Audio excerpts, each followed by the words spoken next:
Okay, good. Okay, anyway, this month's plant is Turk's cap. It's one of my favorite plants. In my yard, I'm sun challenged, so anything that will grow in the shade or semi-shade, I really like. This is a perennial, which is also good because, I like to plant for once, and if I don't kill it, I know it's going to come back. It's about 2 to 3 foot tall.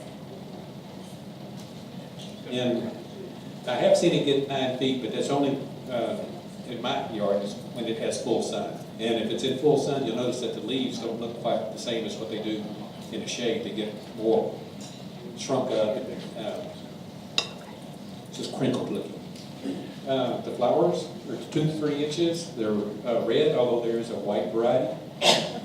And there's a variegated one I've seen that has the white edges on the leaves, but I've noticed that those tend not to bloom as much as the non-variegated varieties. What about a pink one? Yes, that's right. I have seen a pink one. I need to put that on my notes. Because it's always funny that when you're just talking to people away from the microphone, you can think of all kinds of things to say. But once you get behind the microphone, you go, okay. Now it blooms May to November. You'll notice out front that it's blooming now. At my house, it hasn't started blooming yet, which I'm kind of surprised. There's a Mexican Turk's cap that looks similar to this, but the main thing about it is the flowers hang down.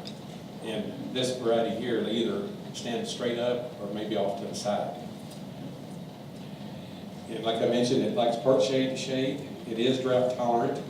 It's more drought tolerant in the shade than what it is in the sun. So if you see it getting stressed in the sun, just give it more water. It's great food-wise. For nectar, there's hummingbirds, butterflies, moths, and insects that all come to it. There are several mammals that will eat the fruit, including us, and birds.